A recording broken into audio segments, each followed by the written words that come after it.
Everyone grows up with stresses and challenges and disappointments, and of course my story is no different.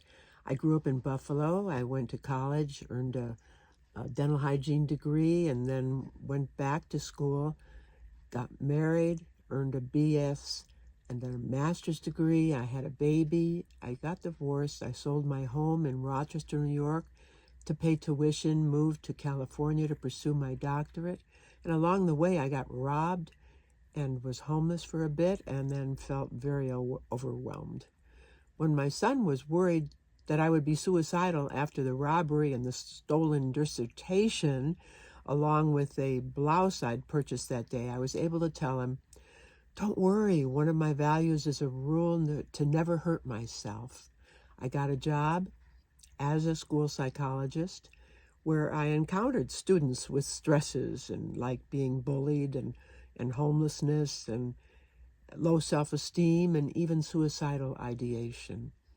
My second year, a distressed student was sent to me to see me, and when she asked the teacher aide to see me again about a week later, she was told that I was too busy testing other students.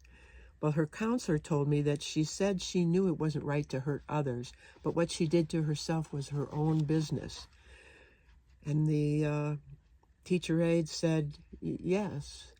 And she went home. She found her father's gun. She shot herself. She died by suicide. And I just couldn't believe the teacher aide agreed that it was her own business. And I was so upset by this that I began to develop 2 rules and offensiveless defense. I was so sick and tired of handling distress after tragic events happened. And it would be better to head off the distress ahead of time, wouldn't it? Proactively, like the CDC says we all should do. Well, I shared the 2 foundational rules, now presenting them as commitments, and teaching offensiveless defense with families that I counseled when I started my marriage, family, child, private practice then too, and they were effective. And since then, no others died on my watch by suicide, and I was named School Psychologist of the Year for Kern County, California. Well, I never had another chance to give suggestions to this lady who shot herself, young lady, and I repeatedly wish I could have gone back in time and gotten them earlier. And I wanted to also know that you never have to wait for telltale signs. Don't wait for somebody to be depressed or on a ledge about to jump or with a noose around their neck. Start a conversation with them really young. You can reach them when they're adults, but it's easier when they're young. Parents and teachers can say they took 2 rules, one not to hurt themselves and one not to hurt others, and they could write that down, and they could listen to their people under their influence and say, would you do it too? Would you do that too? And the youngest I ever got anybody was when they were nearly 3 years old. The boy didn't have much language development himself, but he certainly did have comprehension, and he understood when I demonstrated hitting a pillow instead of himself, and he gladly copied my pillow hitting.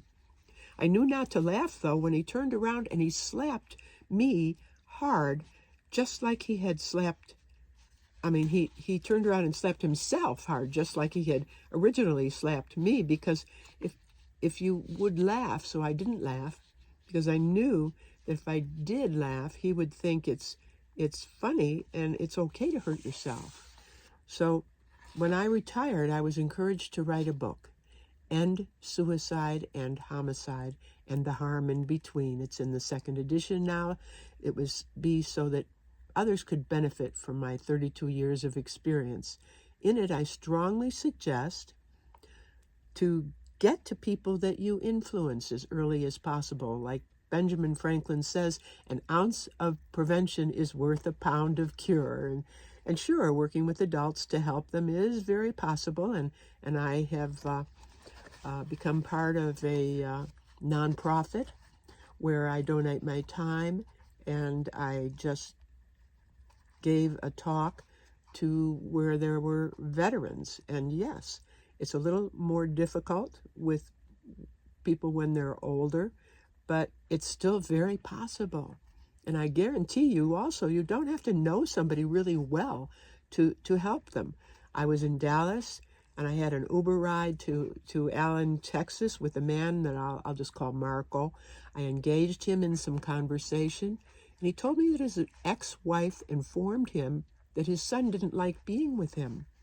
Well, it turned out, because I'm good at questioning people, Mark teased his son a lot. I told him something that was kind of like a moment of truth for him. He thought the teasing was fun, a positive way to play with his son. Well, Marco had no idea that teasing can be a form of abuse for some.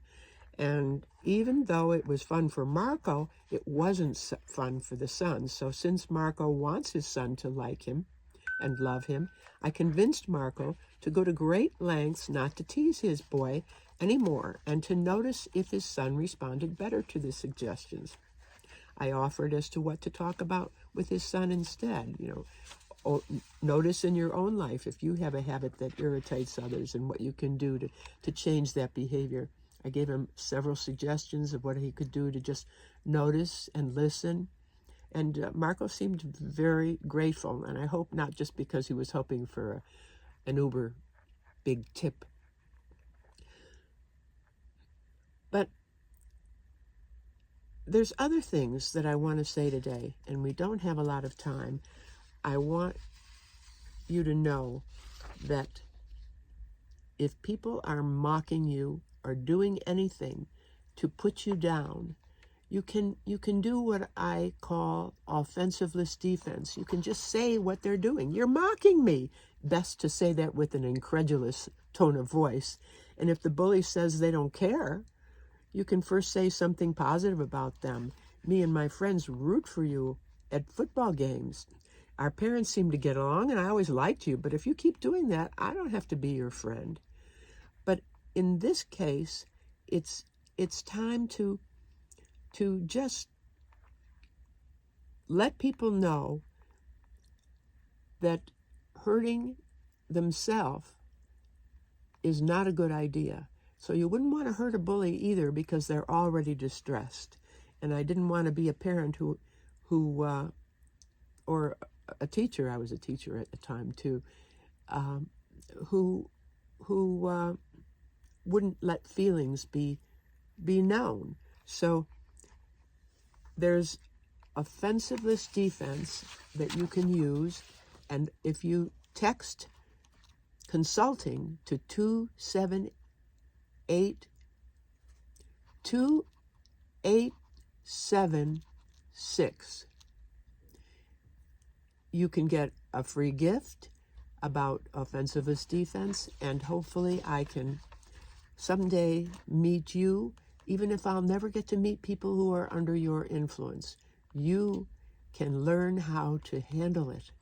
And of course, there's always the opportunity to call a lifeline, and that would be a last resort if you can get commitment.